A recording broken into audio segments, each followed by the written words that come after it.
Hi there, this is Beth with Something Better, and I am here to tell you about some new tea blends that I've just added to the shop. So these are loose leaf teas that come in a resealable bag so that you can keep them fresh, and with a little window here so you can see your tea and make sure you're not running out. So some of my club members, the Quail Eggs and the Mixed Salad Green subscribers, have had a chance to trial some of these tea blends over the past few weeks, and I've gotten really good response from people. They seem to really enjoy it, and so I decided to expand and offer them for sale in the larger, approximately 2-ounce bags that you see here.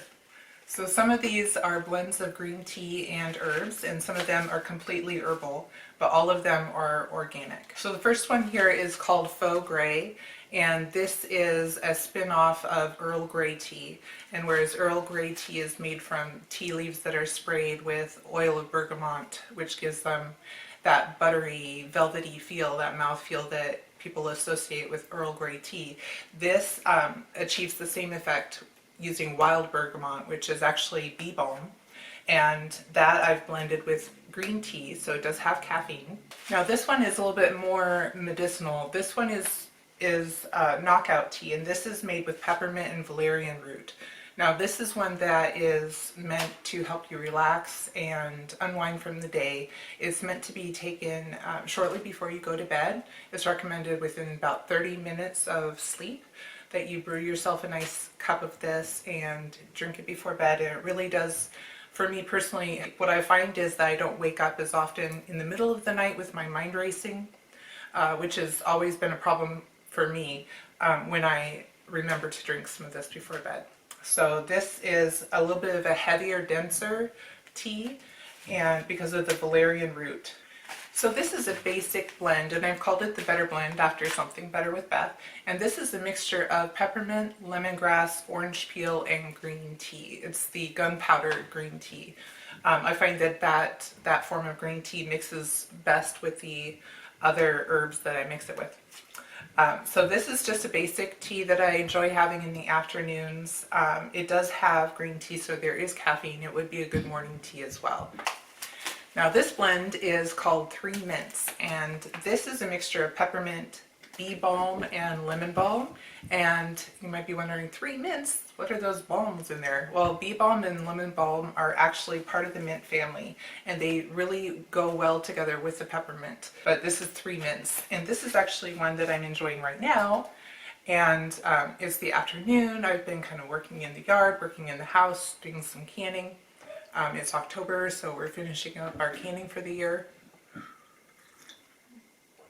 And this is just a really refreshing tea to have on an afternoon. It doesn't have caffeine, so even though it's later in the day, I don't have to worry about this making it hard for me to go to sleep at night.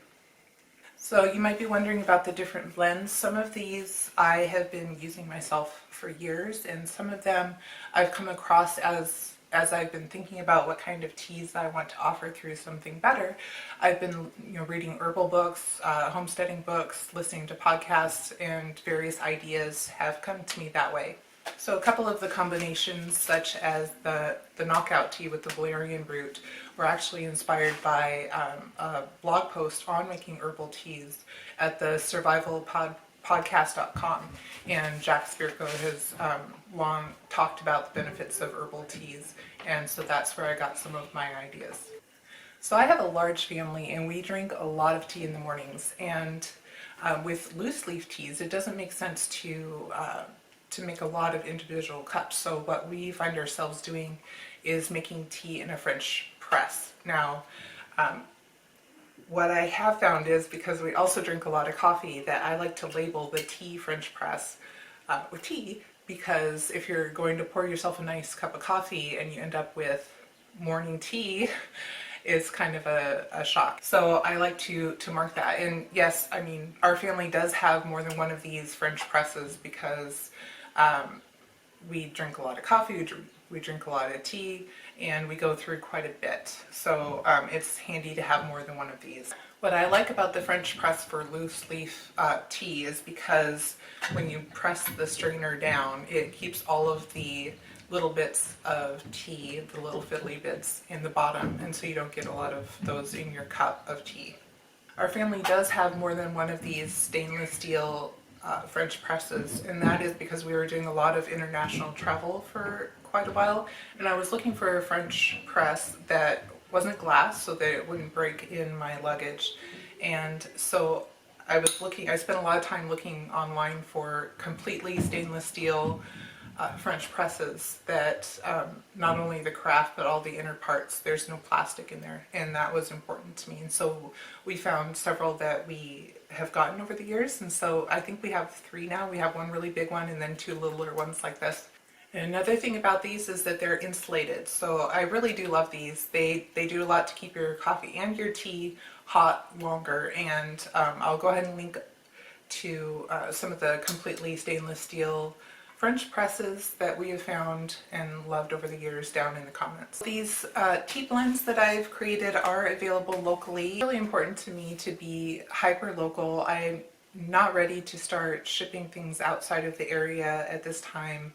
I'm a very small producer, small batches of everything, and I feel that that allows me to produce the highest quality at this time. So thanks for joining me today as I explain the new product that we have in the shop with the loose leaf tea. I'm going to be going out today. I have a little bit more work to do to put the garden to bed, and the garden is calling me. It's saying, we are ready, we are done for the year. It's kind of bittersweet, but it's also an exciting time because with this turnover comes a yearning and a looking forward to next year and all that that will bring. So thank you for joining me, and I will talk to you later. Bye. Oh, one other thing. I wanted to address a comment that I recently got, and somebody had commented about how I look so different in my videos when I have my hair done and a full face of makeup and all that versus the videos when I have my hair pulled back in a messy bun and a bare face and all that, and I'm working out there and sweating in the garden. And I just wanted to address that. I should think so. I would like to think that if I spent some time on my hair and my makeup that I would look different. That's kind of the point. And so you will see some of my videos. I'll be a little rough around the edges. And some days I look a little bit more put together, and that's normal.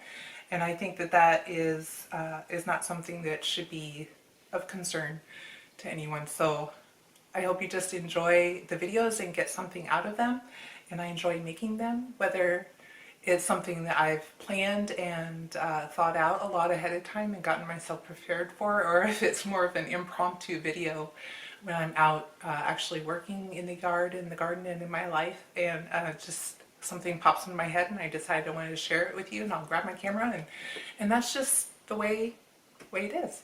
All right, bye.